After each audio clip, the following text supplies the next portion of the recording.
Hello student, स्वागत है आप सभी का आज के इस वीडियो में। जैसा कि आप लोग जानते हैं, हम कक्षा 10 की अनसॉल्व पेपर को हल कर रहे हैं। जैसा कि यहाँ पर आप इसको देख सकते हैं, ये सन 2025 के नए अनसॉल्व पेपर है और यहाँ पर हमने सन 2024 का जो सेट नंबर 2 है उसके प्रश्न नंबर 21 के सभी सवालों को हल कर लिया था। आज के इस वीडियो में प्रश्न नंबर जो 22 के सभी सवाल हैं यहाँ पर इसमें हम हल करेंगे। तो यहाँ पर देखिए, प्रश्न नंबर 22 का पहला जो सवाल नंबर का है वो क्या दिया हुआ है। इसमें कह रहा है कि द्विघात बहुपद 3x² - x - 4 के शून्यांक ज्ञात कीजिए और शून्यांकों तथा गुणांकों के बीच संबंध में सत्यता की जांच कीजिए। तो चलिए यहाँ पर हम इसको हल करते हैं। तो सबसे पहले एक बहुपद दे रखा है, हम इस बहुपद को मान लेंगे। तो यहाँ पर लिखेंगे माना बहुपद। माना बहुपद, इस बहुपद को हम क्या करेंगे, p ऑफ x के बराबर मान लेंगे।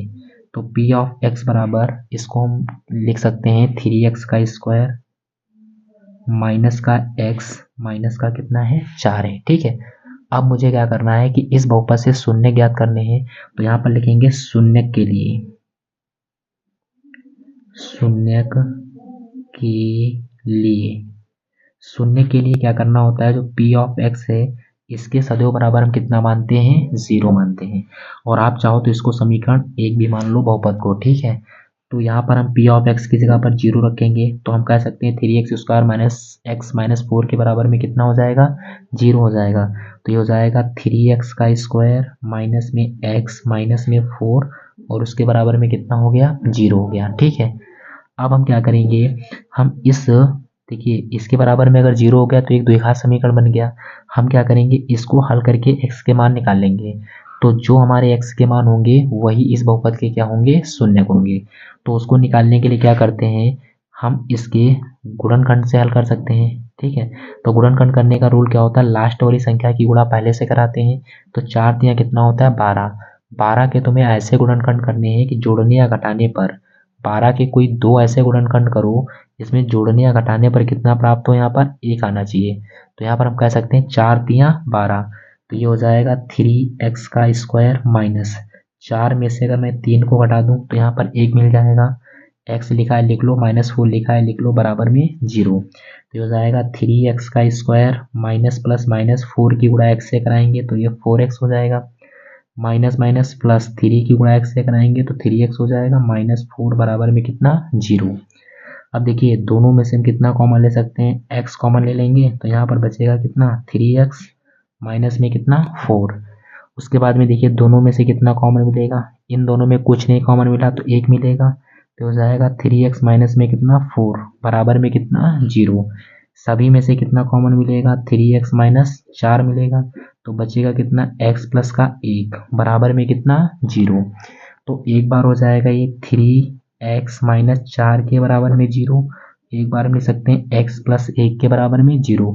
माइनस का 4 उधर जाएगा बराबर के, तो ये प्लस का 4 हो जाएगा। मुझे x का मान निकालना है तो ये कह सकते हैं x बराबर 4 के बटे में कितना हो जाएगा, 3। तो ये हो गया x बराबर 4/3। ये देखिए प्लस का 1 है, बराबर के उधर जाएगा तो ये माइनस का 1 हो जाएगा। तो यहाँ पर देखिए ये दो x के मान निकले हैं, यही इस बहुपद के क्या होंगे, शून्य होंगे। ठीक है, तो यहाँ पर पहला शून्य आ गया है तो यहाँ पर लिखेंगे हम पहला शून्यक। तो पहला शून्यक हम मान लेते हैं अल्फा बराबर। तो अल्फा बराबर कितना आ गया है, 4 बटे में कितना, 3। उसके बाद में देखिए दूसरा शून्यक है तो यहाँ पर हम लिखेंगे दूसरा शून्यक, दूसरा शून्यक। तो दूसरा शून्यक को बीटा से प्रदर्शित किया जाता है तो बीटा बराबर कितना है, माइनस का 1 आ गया। ठीक है, तो यहाँ पर ये बहुपद के क्या हो गए, तुम्हारे शून्यक हो गए। उसके बाद में प्रश्न में कह रहा है कि शून्यांकों तथा गुणांकों के बीच संबंध की सत्यता की जांच कीजिए।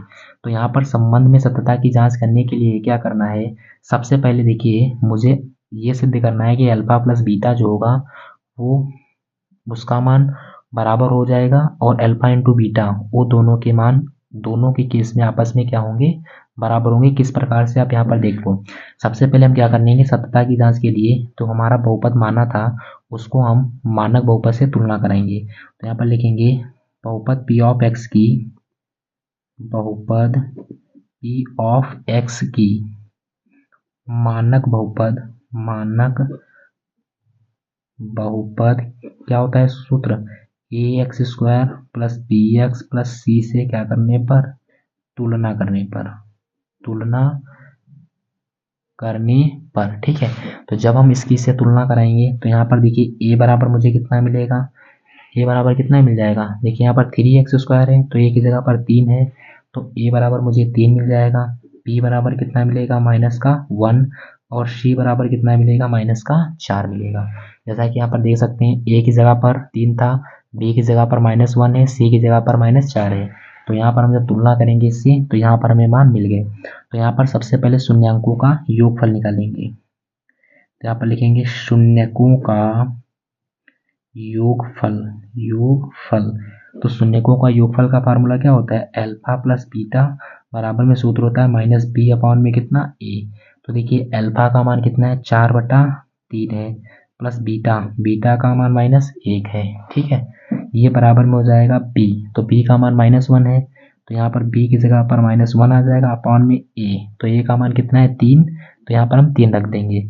अब यहाँ पर सरल करेंगे तो ये हो जाएगा 4/3 प्लस माइनस 1 हो जाएगा, इसके बटे में 1 मान लेंगे, ये हो जाएगा माइनस प्लस 1/3, ठीक है।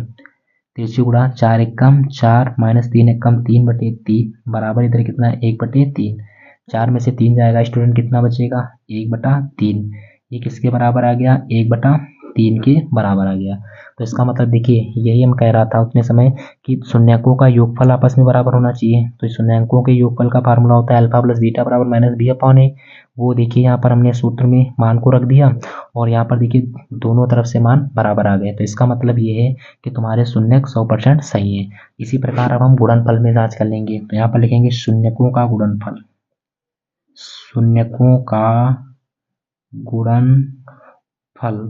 शून्यकों का गुणनफल सूत्र होता है अल्फा प्लस बीटा बराबर सूत्र होता है c अपॉन a।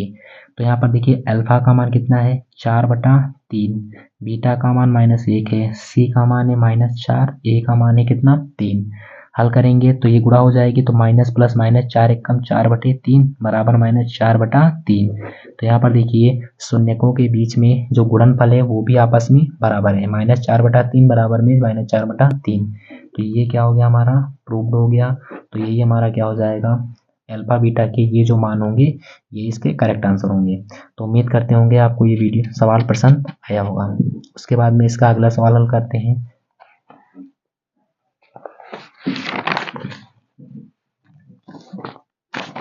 अगले सवाल में यहाँ पर देखिए क्या कह रहा है कि निम्नलिखित समीकरणों के युग्म को हल करना है। तो यहाँ पर देखिए दो समीकरणों को लिख लेते हैं।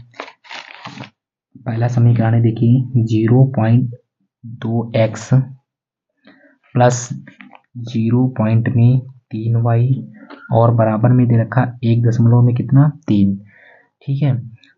उसके बाद में देखिए इसमें दूसरा जो समीकरण दे रखा है वो है 0.4x माइनस में 0.5y और बराबर में दे रखा माइनस का 0 में कितना 7, ठीक है। हम क्या करेंगे पहले इन दोनों समीकरण से दशमलव को हटा देंगे। सवाल को आसान बनाने के लिए पहले दशमलव को हटा दूं। तो यहाँ पर देखिए ये समीकरण है पहला, तो ये हो जाएगा 0.2x प्लस में 0.3y बराबर में देखिए 1.3 दिया है। इसमें से इसके बटे कुछ ने 1 मान लो, इसके बटे कुछ ने 1 मान लो, इसके बटे कुछ ने 1 मान लो। इसका दशमलव हटाओगे तो दशमलव के बाद यहाँ पर अंक कितना है केवल 2 था तो 1 0 बढ़ेगा। इसका दशमलव हटाएंगे, दशमलव के बाद में केवल 1 अंक है 3 तो 1 0 बढ़ेगा। इसका दशमलव हटाएंगे तो दशमलव के बाद केवल 1 अंक है तो 1 0 बढ़ जाएगा। तो देखिए अब हम क्या करेंगे, इसके बटे 10 है, इसके बटे 10 है, दोनों का एलसीएम ले लेंगे तो 10 हो जाएगा। तो ऊपर बचेगा 2x फिर बचेगा 3y बराबर में हो जाएगा 13 बटे में कितना 10, 10 से 10 बराबर में कट जाएगा तो ये हो जाएगा 2x प्लस में 3y बराबर में कितना 13। अब आप इसको मान लें समीकरण नंबर कितना फर्स्ट। उसके बाद में सेम इसी प्रकार दूसरे वाले समीकरण को हल कर लेंगे। तो यहाँ पर देखिए कितना है 0.4x है, इसके बटे 1 मानकर दशमलव हटा दो 0 बढ़ा लो। उसके बाद में देखिए 0.5y है, इसके बटे 1 मानकर दशमलव हटा दो 0 बढ़ा लो बराबर माइनस का 0.7 है, इसके बटे 1 मानकर दशमलव हटा दो 0 बढ़ा लो, ठीक है। अब उसके बाद क्या करना है एलसीएम ले लेना है। तो इसके बटे 10 इसके बटे 10 दोनों का एलसीएम 10 हो जाएगा। जब एलसीएम समान होता है तो ऊपर की संख्या वैसे, तो ये हो जाएगा 4x माइनस में 5y बराबर में माइनस का 7 बटे में कितना 10, ये 10 से 10 कट जाएगा, तो यहाँ पर कितना आ जाएगा ये 4x माइनस में 5y बराबर में माइनस का 7। ये हो गया समीकरण नंबर कितना 2। तो यहाँ पर मुझे 2 समीकरण मिल गए। अब इन दोनों समीकरणों को हल करके मुझे एक्स वाई के मान ज्ञात करने हैं, ठीक है। तो उसके लिए देखिए क्या करेंगे, यहाँ पर देखिए कोई कंडीशन नहीं दे रखी है कि इसको विलोपन विधि से हल कीजिए या प्रतिस्थापन विधि से हल कीजिए। तो यहाँ पर आप कोई भी विधि से यहाँ पर आप वो हल कर सकते हैं। तो यहाँ पर हम इसमें विलोपन विधि लगा देते हैं। तो यहाँ पर देखो समीकरण फर्स्ट में 2x है और यहाँ पर कितना है 4x है। तो अगर हम समीकरण फर्स्ट में 2 से गुणा करा देंगे, 2x ये हो जाएगा, 2 से इसमें कराएंगे 2 दूनी 4x, ये 4x दोनों आपस में घटा देंगे तो यहाँ पर मुझे y का मान मिल जाएगा। तो यहाँ पर लिखेंगे समीकरण फर्स्ट में 2 से गुणा करके समीकरण कितने को 2 को घटाने पर, देखिए घटाते कम स्टूडेंट, देखिए जिस टर्म को हम बराबर करते हैं मतलब जिस वाले पद को हम बराबर करते हैं अगर उसके चिन्ह सेम है, ये भी देखिए प्लस का 2 था और ये देखिए कितना था प्लस का ही था, x को मैंने बराबर किया है इसमें 2 से गुणा कराई है तो 2 दूनी 4 हो जाएगा, ये 4 तो ऑलरेडी है, तो इसको मैंने बराबर किया मतलब x वाले पद को बराबर किया है, तो इसका x देखिए प्लस में है और इसमें भी x वाला पद प्लस में है मतलब सेम चिन्ह है। तो जब दोनों समीकरण में जिस पद को बराबर करते हैं उसके अगर सेम चिन्ह है तो उस केस में हम दोनों समीकरणों को आपस में घटाते हैं। अगर चिन्ह विपरीत होते हैं, जिस पद को हमने बराबर किया है उसके चिन्ह अगर विपरीत होते हैं तो उस केस में हम क्या करते हैं, दोनों समीकरणों को आपस में जोड़ते हैं। तो यहाँ पर हम 2 से गुणा करा रहे हैं, तो पहले हम 2 से गुणा कराएंगे तो ये हो जाएगा 2 दूनी 4x प्लस 2 तियाँ 6y और ये हो जाएगा बराबर में 13 दूनी 26, ठीक है। यहाँ पर देख सकते हैं आप, हमने इसमें 2 से गुणा कराई, 2 दूनी 4x 2 तियाँ 6 और बराबर में 13 दूनी 26। दूसरा वाला समीकरण ऐसे लिख लेंगे तो ये 4x है माइनस में 5y है और बराबर में माइनस का कितना है 7 है। घटाने पर देखिए क्या होता है, माइनस जो नीचे का समीकरण होता है उसके चिन्ह बदल जाते हैं, तो ये प्लस का था माइनस का हो गया, माइनस का था प्लस का हो गया, ये माइनस का है काय का हो जाएगा प्लस का, ये से कट जाएगा तो 6 5 कितना हो जाएगा 11y, 26 में 7 जोड़ेंगे स्टूडेंट कितना हो जाएगा 33 हो जाएगा, 11 कम 11 11 तियाँ 33, तो y बराबर कितना मिल गया 3 मिल गया, ठीक है।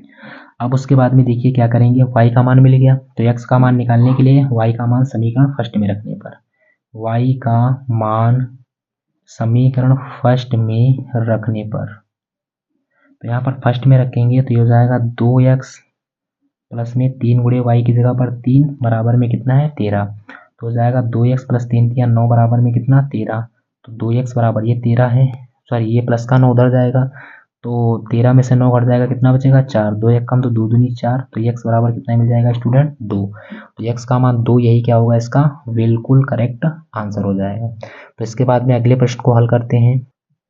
तो यहाँ पर देखिए जो अगला प्रश्न है एक इम्पॉर्टेंट और अच्छा प्रश्न है, देखिए क्या कह रहा है कि सिद्ध कीजिए कि बाह्य बिंदु से वृत्त पर खींची गई स्पर्श रेखाओं की लंबाइयां बराबर होती हैं। तो ये इम्पॉर्टेंट क्वेश्चन है। देखिए हमने मान लिया कि ये एक क्या है वृत्त है,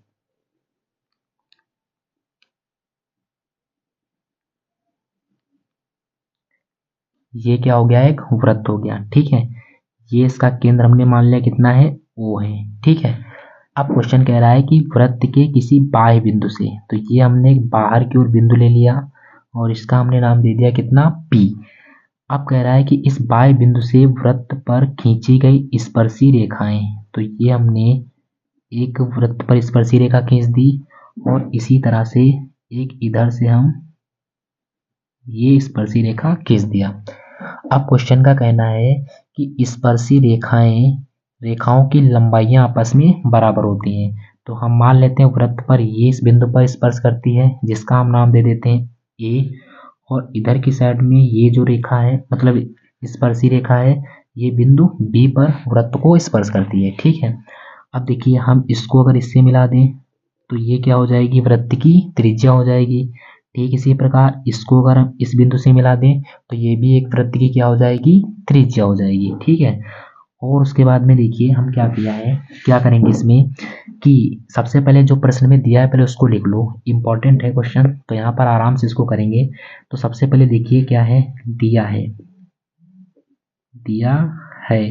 क्या दिया है कि एक वृत्त, ठीक है, क्या दिया हुआ है, एक वृत्त जिसका केंद्र हम मान लेते हैं O है, तो यहाँ पर लिखेंगे एक वृत्त जिसका केंद्र O है, ठीक है। उसके बाद में क्या था, इसके बाह्य बिंदु से, तो यहाँ पर हमने लिख लिया इसके माना, यहाँ पर लिखेंगे माना वृत्त के बाहर, वृत्त से लिखो, वृत्त से बाहर एक बिंदु P है, वृत्त से बाहर एक बिंदु P है जिससे दो स्पर्शी रेखाएं, जिससे वृत्त की दो स्पर्शी रेखाएं, वृत्त की दो स्पर्शी रेखाएं कौन कौन सी हैं, AP व PB हैं। ये मुझे दिया था, हमने इसको लिख लिया, ठीक है, P और B। उसके बाद में देखिए क्या करना होता है, मुझे सिद्ध करना है, तो यहाँ पर अगली हेडिंग डालते हैं, सिद्ध करना है। तो यहाँ पर मुझे क्या सिद्ध करना है, देखिए कह रहा है कि स्पर्शी रेखाओं की लंबाइयाँ आपस में बराबर होती हैं, मतलब यहाँ पर जो AP स्पर्शी रेखा है वो बराबर होगी PB के, ये मुझे सिद्ध करना है। उसके बाद में लिखेंगे रचना, अगली हेडिंग क्या होती है स्टूडेंट, रचना। तो रचना में यहाँ पर क्या करना है, सबसे पहले देखिए हमने क्या किया है, यहाँ पर एक रचना की है कि हम O को P से मिलाया, केंद्र O से A व B को मिलाया। उसके बाद में यहाँ पर एक दूसरी और रचना करनी पड़ेगी, केंद्र O से जो बाहर की ओर बिंदु P है इसको भी मुझे मिला देना है। तो यहाँ पर लिखेंगे, एक पहली रचना हो गई, दूसरी रचना में लिखेंगे केंद्र O से P को मिलाया, ये तुम्हारी दूसरी रचना हो गई, ठीक है। तो यहाँ पर दो रचनाएं हो गई, तो ये मैंने कर ली। उसके बाद में अगली हेडिंग क्या होती है स्टूडेंट, उपपत्ति। तो यहाँ पर ये हेडिंग हो गई उपपत्ति, ठीक है। अब उसके बाद में देखिए उपपत्ति में क्या है कि सबसे पहले देखिए एक इम्पॉर्टेंट बात यहाँ पर ये है कि अगर कोई भी वृत्त पर स्पर्शी रेखा है तो उससे अगर केंद्र को मिलाओगे तो त्रिज्या पर मिलाओगे तो वो क्या होती है, त्रिज्या, वृत्त की त्रिज्या स्पर्शी रेखाओं पर लंब होती है, मतलब ये हो जाएगा 90 अंश का कोण। ठीक इसी प्रकार ये भी वृत्त की त्रिज्या है, स्पर्शी रेखा को मिलाए हो तो ये भी क्या होगी, इस पर लंब हो जाएगी, ठीक है। अब उसके बाद में देखिए मुझे इसको सिद्ध करना है, तो उसके लिए देखिए सबसे पहले क्या है कि मुझे एक त्रिभुज दिख रहा है, एक त्रिभुज है AOP, तो यहाँ पर लिखेंगे उपपत्ति में त्रिभुज AOP तथा उसके बाद त्रिभुज लिखेंगे BOP में। अगर हम इन दोनों त्रिभुजों को आपस में क्या कर दें, सर्वांगसम सिद्ध कर दें, तो अगर दोनों त्रिभुज आपस में सर्वांगसम हो जाएंगे तो हम कह सकते हैं कि उनकी संगत भुजाएं भी आपस में बराबर हो जाएंगी। तो यहाँ पर सबसे पहले देखिए क्या है कि हम कह सकते हैं कि OB जो होगी, कौन सी भुजा, OA, पहले लिखेंगे भुजा OA, ये बराबर हो जाएगी किसके, OB के, क्योंकि देखिए ये भी एक वृत्त की त्रिज्या है और ये भी एक वृत्त की त्रिज्या है और वृत्त की सभी त्रिज्याएं आपस में बराबर होती हैं। तो यहाँ पर क्या लिखेंगे कि ये एक त्रिज्या है, ठीक है। उसके बाद में यहाँ पर देखिए क्या है कि कोण OBP, कोण O, पहले ए वाला लिखो, कोण OAP मतलब ये वाला कोण, ये बराबर है कोण OBP के। कैसा कोण है ये, समकोण त्रिभुज है, तो यहाँ पर लिखेंगे समकोण, ठीक है। तो समकोण हो गया, समकोण का मतलब होता है 90 अंश का है, ठीक है। उसके बाद में देखिए यहाँ पर एक रेखा है OP, तो ये वाली जो भुजा OP है ये OP की क्या होगी, बराबर होगी। यहाँ पर OP बराबर है किसके, OP के, किसके नियम से, उभयनिष्ठ है, कैसी है, उभय निष्ठ है। उभयनिष्ठ का मतलब समझते हैं स्टूडेंट क्या होता है कि दोनों त्रिभुजों में ये भुजा कॉमन है। तो यहाँ पर ओपी इसके लिए भी, ओपी इसके लिए भी, दोनों के लिए आपस में बराबर होगी, तो ये दोनों में कॉमन हो गई। तो देखिए आपने एक रूल पढ़ा है कि अगर कोई भी दो त्रिभुज हो, उसकी दो भुजाएं आपस में बराबर हो, एक कोण आपस में बराबर हो, तो वहां पर हम कह सकते हैं कि वो दोनों त्रिभुज आपस में सर्वांगसम होते हैं। तो यहाँ पर लिखेंगे त्रिभुज ओ ए पी, ये सर्वांगसम हो जाएगा त्रिभुज किसके, ओ ए पी सर्वांगसम होगा ओ बी पी के। देखना कैसे, देखो इसको सर्वांगसम सिद्ध करने के लिए इन नियमों का पालन करना होगा। देखिए ओ ए भुजा है वो ओ बी के बराबर है, लेकिन कोण ए बी के बराबर है। तो कोण जब ए बी के बराबर है तो ए यहाँ पर कितने नंबर पर है, दूसरे नंबर पर है, तो बी भी जाएगा दूसरे नंबर पर। भुजा ओ ए ओ बी के बराबर है तो ओ ए पहले स्थान पर है तो ओ बी भी पहले स्थान पर आएगा। बचा हुआ कौन है, पी है, तो ये पी के बराबर हो जाएगा। ठीक है, तो ये किसके नियम से है, आर एच एस सर्वांग क्षमता से, सर्वांग क्षमता से। ये आपने कक्षा 9th में पढ़ा होगा, परमेय सर्वांग क्षमता का नियम होता है RHS। ठीक है, तो यहाँ पर आप कह सकते हैं कि अगर कोई दो त्रिभुज आपस में सर्वांगसम हो गए तो उनकी संगत भुजाएं आपस में बराबर होती हैं। तो AP के बराबर में कौन हो जाएगा, AP के बराबर में हो जाएगा PB। ठीक है, CPCT नियम से। ठीक है, तो यही मुझे प्रूव करना था, तो ये हो गया आपका प्रूफ। ओके, तो आपको उम्मीद करते होंगे आपको ये समझ में आया होगा। फिर से आप यहाँ पर देख सकते हैं, इस तरह से ही आपको इसको करना है। तो इसके बाद में यहाँ पर एक और अगला क्वेश्चन है, उसको यहाँ पर देखते हैं क्या दिया हुआ है। यहाँ पर देखिए दिया हुआ एक त्रिभुज ABC की भुजा BC। तो सबसे पहले एक हम त्रिभुज बनाएंगे। तो यहाँ पर हम देख लेते हैं, ये हमने मान लिया एक त्रिभुज है,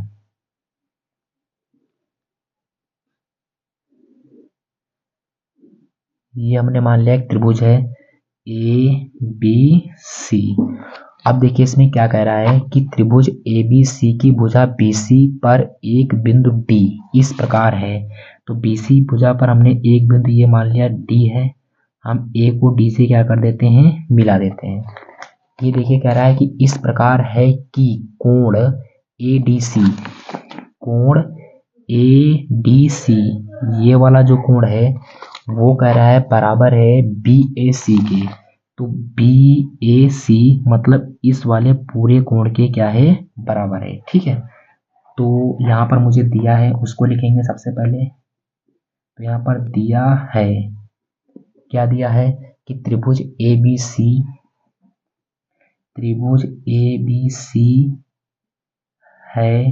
ठीक है, त्रिभुज ABC है, उसके बाद में क्या है, ABC है, भुजा BC पर, फिर लिखेंगे भुजा BC पर बिंदु D, बिंदु D इस प्रकार है, इस प्रकार है कि क्या है कि कोण ADC, ADC ये बराबर है कोण BAC के। ठीक है, ये मुझे दिया था, हमने इसको लिख लिया है।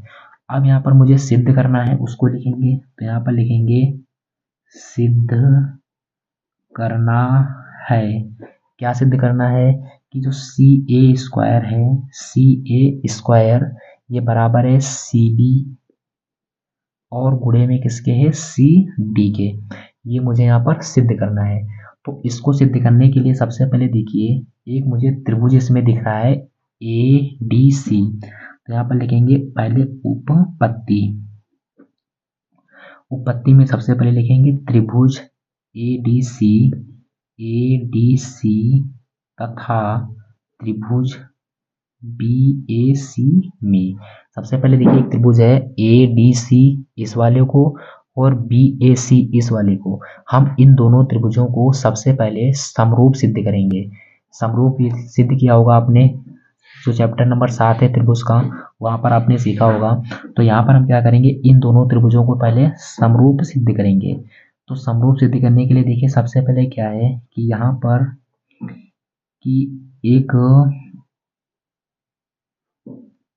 कि कोण जो है ADC ये बराबर है कोण BAC के। कहाँ से, ये मुझे दिया है, दिया है ठीक है, ये दोनों त्रिभुजों में कोण आपस में बराबर है। उसके बाद में हम देखिए कह सकते हैं यहाँ पर ये जो कोण सी है, ये कोण सी बड़े वाले त्रिभुज मतलब बी ए सी में शामिल है, और ये वाला जो त्रिभुज है ए डी सी इस वाले त्रिभुजों में भी शामिल है। तो यहाँ पर हम कह सकते हैं कोण जो सी होगा वो कोण सी के क्या होगा, बराबर होगा। किसके नियम से, उभयनिष्ठ है। तो यहाँ पर ये कोण कैसा हो गया, उभयनिष्ठ हो गया। उसके बाद में देखिए एक भुजा जो है ए डी, ठीक है, सॉरी, उसके बाद में यहाँ पर एक और कह सकते हैं कि यहाँ पर हम कह सकते हैं AC जो है ये बराबर हो जाएगी किसके, AC के, क्योंकि ये जो भुजा AC है ये दोनों में क्या उभयनिष्ठ है, इस वाले त्रिभुज में भी आ रही है और इस वाले त्रिभुज में आ रही है। तो यहाँ पर ये कैसी है, उभयनिष्ठ है।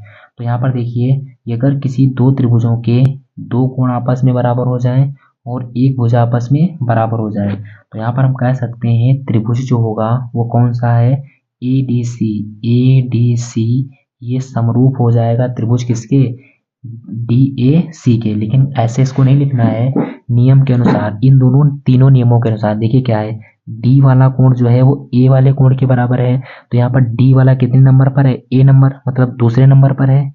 D देखिए यहाँ पर कितने नंबर पर है, दूसरे नंबर पर है। तो इधर A भी दूसरे नंबर पर आएगा, क्यों, क्योंकि D वाला कोण A के बराबर है।